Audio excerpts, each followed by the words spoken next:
G'day, it's Geoff Lewis here from Seriously Series. Welcome to a new adventure series here on this YouTube channel. We're going to be exploring the relics in the Goldfields of Western Australia. This series is going to be called Seriously Series Golden Quest. I'm on a road at the moment and I have absolutely no idea what it's called. I'm not lost because I have a rough idea of where I'm going. But we're going to be exploring the old ghost town, or the old mining town of Kulkarni, heading north and then northwest over to Niagara Dam. As always, we're doing it in a Land Rover Series and we're using the Series 2 for this episode.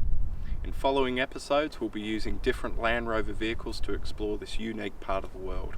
So join me on another adventure as we tackle outback Western Australia.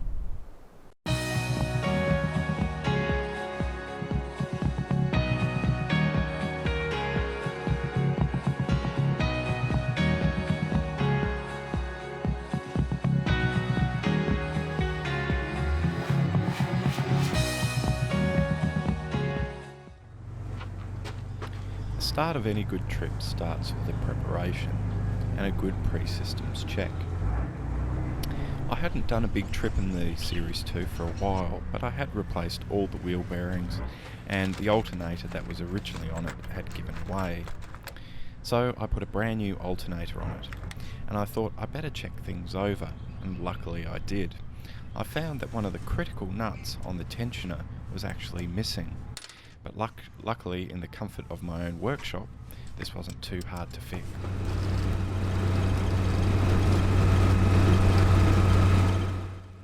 It's always a nice feeling hitting the road in the Land Rover, going off to explore another unknown part of the world. I simply don't get sick of it. But one of the questions I had in the back of my mind, and I've thought about this quite a bit, is what drew people out into this part of the world? And to be honest, what caused people to push further and further east was the lure of gold. But there was also another form of gold to be found out here too. Many people who made their fortune wasn't actually from gold. It was providing supplies for the miners and the mining companies in the area. And one of these key commodities was beef. Many of these cattle stations still function to this day. The road that we were on was a bit rough in places, and with the sun setting, it was getting time to find a spot to set up camp.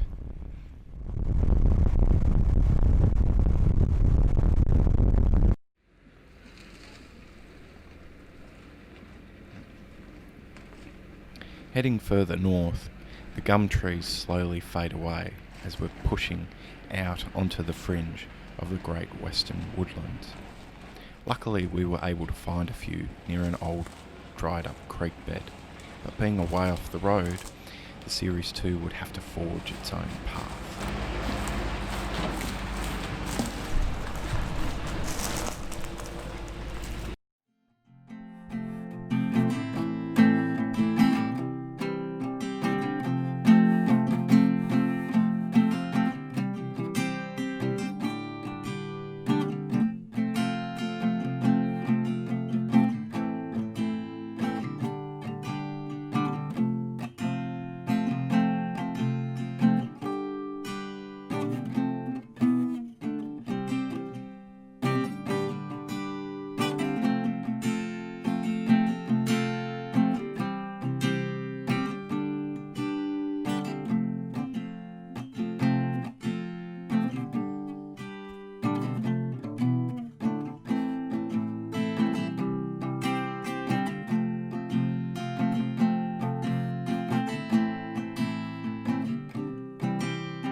quite a few miles the previous day, I decided it would be wise to check the fluid levels in the gearbox and transfer case. As I've found in warmer conditions, the oil tends to get quite hot due to the friction inside the gearbox and transfer case, causing it to turn into a bit of a vapour or a mist and get pushed out the top of the breather. Over excessive miles, this can cause your fluid levels to drop considerably, and it's worthwhile checking on a day-by-day basis if you're driving in hot conditions.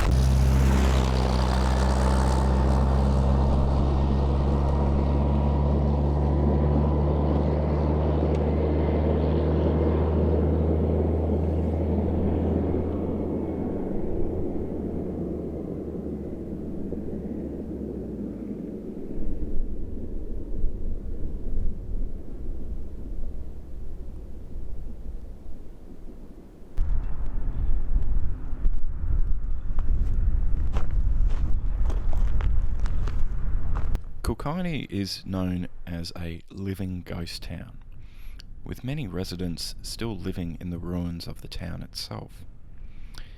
Kulkarni was a flourishing community at one stage, due to the fact that fresh water was found nearby, and just to make it a bit easier, a lot of gold was found out this way too.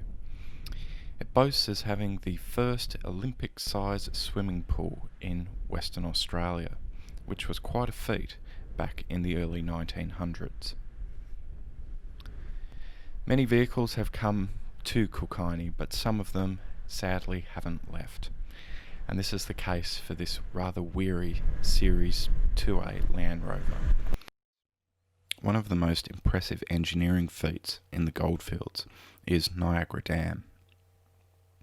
This staggering dam was built in the turn of last century to give aid to the railway that at that time was looking at being pushed north from Kalgoorlie to Leonora. All the brick, all the cement was brought up to this site via camel. Sadly, due to the low rainfall out in this part of the world and the high evaporation rate, Niagara Dam never lived up to its full potential. What made it worse was that fresh water was discovered just a few years after its construction at Kulkarni. So now it stands as a remnant of a bygone era.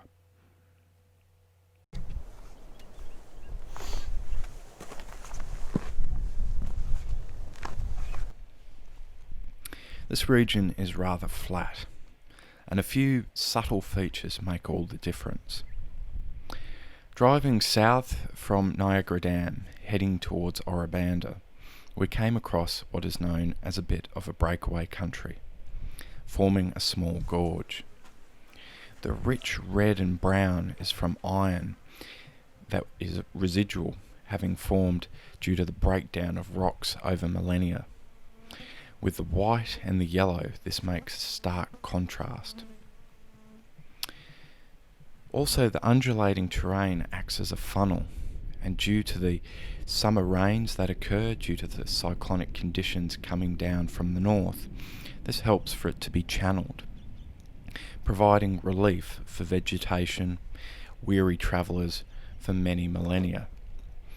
And we could tell that a few people had enjoyed staying in this part of the world for quite some time, as there was a few remnants of some old bottles scattered throughout the camp.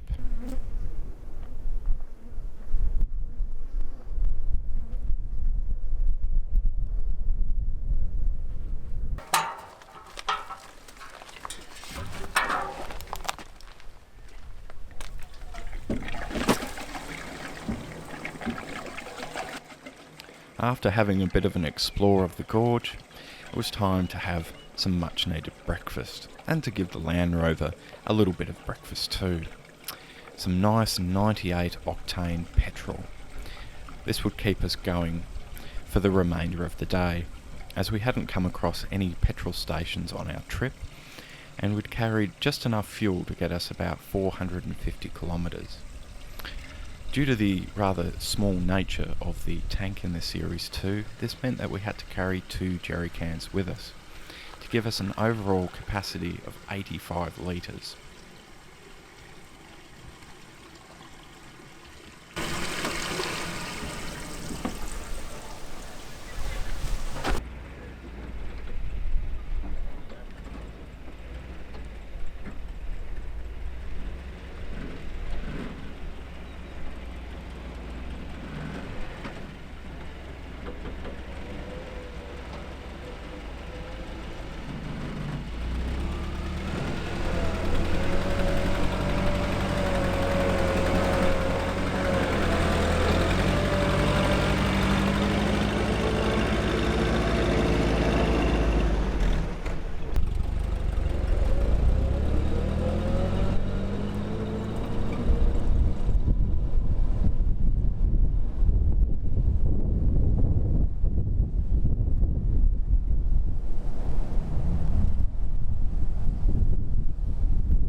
South to Orabanda, we would be travelling along the old coach road. Along the length of this road there are small little prospectors' finds and also remnants of townships that formed back in their heyday around about the early 1900s. Siberia is probably one of the most interesting of these towns, as it was found by prospectors that were slowly heading further and further north from Kulkarni. One of the problems with setting up a town or setting up a prospector's camp is that you need a permanent water source, and this is something that was overlooked. In the summer months, this caused for great problems and great hardship to be found with the prospectors there. Luckily, it was a cameleer in Kulkarni that took it upon himself to provide relief, loading a camel train with water drums and heading the 80 or so miles north of Kulkarni to Siberia to provide relief.